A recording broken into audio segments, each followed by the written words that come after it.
Estamos de vuelta. Hoy hablamos de sexualidad y discapacidad, qué cosas nosotros debemos tener en cuenta, qué cosas saber, cuáles son las herramientas fundamentales que se le puede dar a una familia, a unos padres, que obviamente es un tema que los afecta, que los preocupa, porque se presentan muchísimos interrogantes. En este caso vamos a escuchar atentamente a Alcira, que es la mamá de Leonel, un joven de 24 años que tiene una discapacidad, y también nos cuenta cómo hablar, cómo prevenir, cómo hablar de sexualidad con él. Tengo un hijo que tiene 25 años, que se llama Leonel. Soy una mamá soltera, lo tuve a los 17 años. Y bueno, la vida de Leonel al principio, como cualquier chico convencional, hizo todos sus pasos normales, por llamarlos de alguna forma, ¿no? Caminar a tiempo, largar sus pañales a tiempo. Y las dificultades empezaron a notarse a los 4 años cuando empezó el jardín de infantes. La maestra empezó a notar sus retardos madurativos y yo ahí empecé en la búsqueda de saber cuál era la patología de Leonel. A diferencia de muchas patologías, Leonel es un FRA-X, es una patología que es poco conocida. FRA-X es la fractura de una de las X. Nosotros estamos compuestos por XX y XY, hay una de las fracturas en una de las X, entonces bueno, eso es lo que tiene mi hijo. Cuando el genetista me explica qué es lo que estaba pasando, cuál es el título de la patología de Leonel, y que yo soy portadora de la patología, sentí mucho dolor, mucha frustración, mucho miedo en ese momento.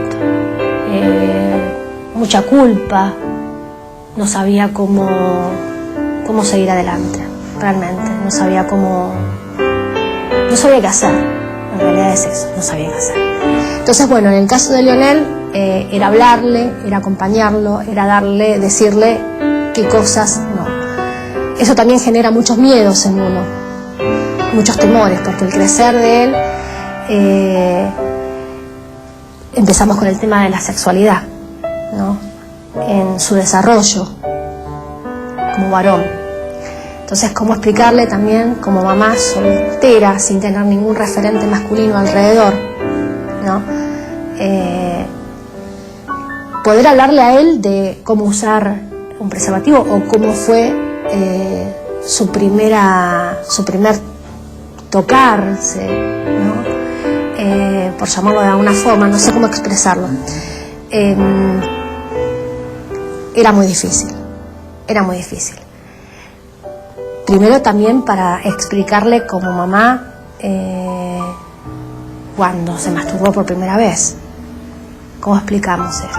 Yo escucho muchas veces y charlamos entre muchas mamás que bueno, apoyan esto de generar ciertos roces, que sean novios, que qué sé yo, que tengan sus relaciones. Hay muchos institutos que también lo promulgan.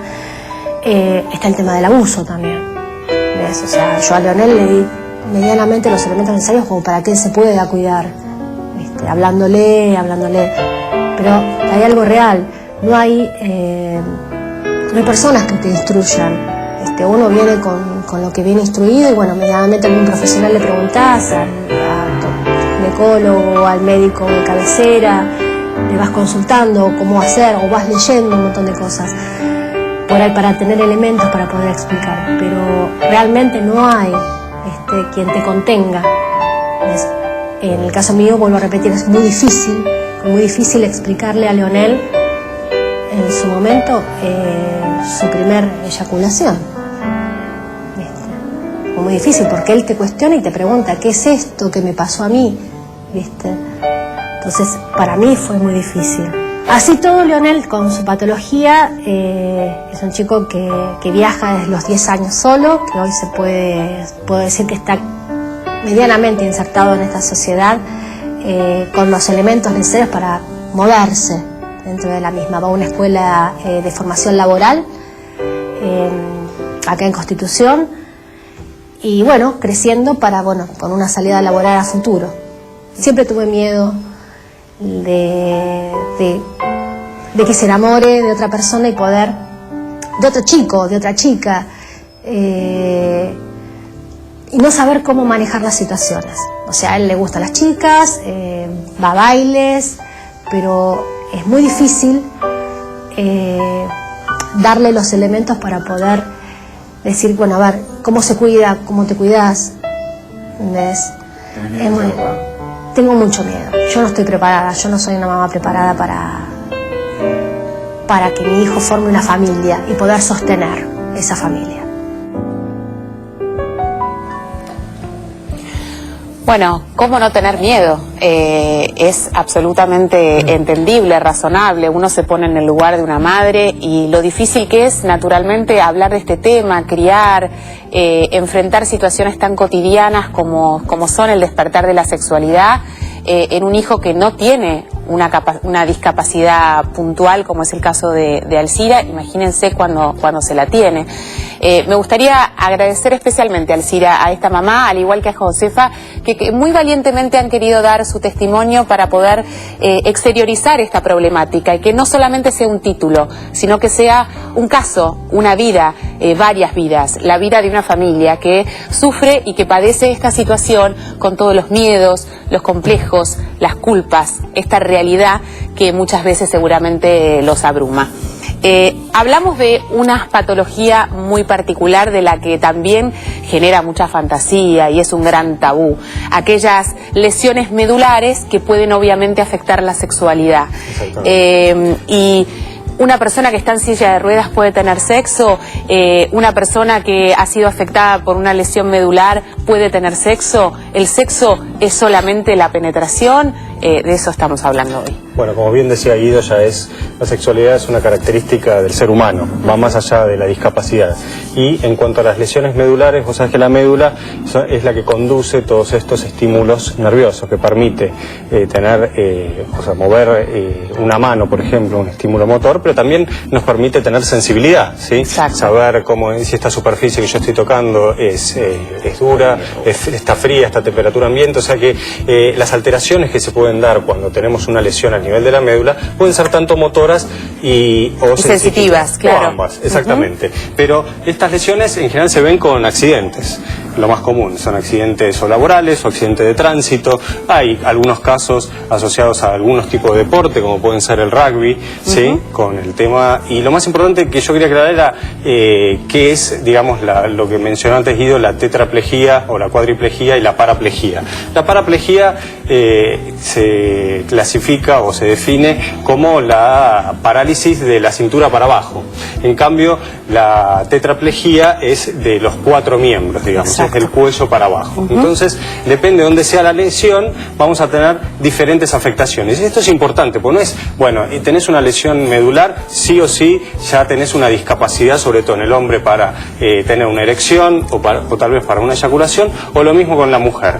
No es tan así, hay que evaluar el caso en particular y hay que derribar todos estos mitos que también juegan con la sexualidad, que son el famoso mito psicológico, porque también sabemos que una erección tiene su parte motora, sensitiva, refleja, pero también lo psicológico juega un papel importantísimo. Obviamente. Hay que todos estas barreras educacionales y culturales, porque lo primero, vos bien lo decías y lo marcabas al principio, uno ve una persona en silla de ruedas y ya dice, bueno, no pueden tener una vida sexual, digamos, activa. Saludable, claro. Exactamente. Entonces, es muy importante primero el buen diagnóstico y el trabajo interdisciplinario. Siempre lo mencionamos, parece redundante, pero sin personas que nos puedan brindar asesoramiento de distintos ángulos, no vamos nosotros a poder, si tenemos una lesión medular, redescubrir nuestro cuerpo, redescubrir nuestra sexualidad, saber qué podemos, digamos, explotar y saber cuáles son nuestras limitaciones y obviamente ayudarnos con diferentes técnicas. Hay para la disfunción sexual, sobre todo masculina, tenemos el sildenafil o el Viagra, ¿sí? Que permite una erección, tenemos prótesis externas, tenemos prótesis de vacío, o sea, hay distintas alternativas que uno puede jugar, lo mismo que con la mujer, que sobre todo influye el tema de la lubricación. Claro. Y demás. Entonces, lo importante es hablarlo, lo importante es pedir ayuda, porque seguramente existen, como decía el doctor Díaz, especialistas que nos puedan asesorar y que nos permitan dar herramientas para recuperar aquella sexualidad o vida sexual que necesitamos. Fíjate qué importante es el punto de vista psicológico en decir también cómo juega con la autoestima de la persona, ¿no? Una persona en silla de ruedas tiene su autoestima alta, se cree lindo, se cree que puede llegar a tener una relación atractiva. Bueno, hay que trabajar sobre todo eso, obviamente, como para darle las herramientas y darle confianza y seguridad, y después, viendo las limitaciones, podemos explotar otras características y siempre, como decimos, el trabajo interdisciplinario es fundamental. En un ratito el doctor Berman nos estará hablando del sexo más allá del coito, de esto, ¿no? De esta principal barrera cultural que tenemos, como si fuera la única opción. Tenemos muchos mensajes, Roberto, escuchamos. Ana de Entre Ríos, cuando una persona sufre parálisis de la cintura para abajo, ¿pierde necesariamente la sensibilidad para mantener relaciones sexuales? ¿Esa sensibilidad se traslada a otras zonas erógenas? Depende, obviamente depende del tipo de lesión, de cuán baja o cuán alta pueda ser, qué nervios están afectados, y se puede sí tratar de explotar esa capacidad sensorial que ha quedado como para mejorar la capacidad sexual. Una mujer que digamos tiene una sección medular de la cintura de abajo, obviamente todo el resto de sus zonas erógenas, las mamas, claro, eso está totalmente conservado. O sea, y depende de qué altura de la médula. Hay veces que está muy abajo y no se pierde ni siquiera la erección ni la lubricación. Depende, hay que, como decía, hay que generalizar. Paciente por paciente. Bueno, en un ratito nada más estaremos hablando con una especialista que es psicóloga, sexóloga y especialista justamente en sexualidad y discapacidad. Ella es la licenciada María Elena Villabrile. Estaremos conversando atentamente y escuchando qué es lo que nos dicen, cuáles son estas herramientas fundamentales para tener en cuenta cuando hablamos de este tema. Hacemos una pequeña pausa recordándoles que nos pueden llamar a estos teléfonos que figuran en pantalla y que Roberto nos recuerda. 4535-0705, 4535-0706 con el 011 para los que llaman desde el interior del país. Bueno, ya venimos, no se vayan. ¿Sabías que? En cuanto una persona comenta acerca de su discapacidad, se relaciona inmediatamente su estado de incapacidad con la condición sexual. En caso de padecer un trastorno, también se piensa que la relación sexual que culmina con el orgasmo es esencial para el goce sexual y que los discapacitados no pueden atraer individuos supuestamente normales. If you want to open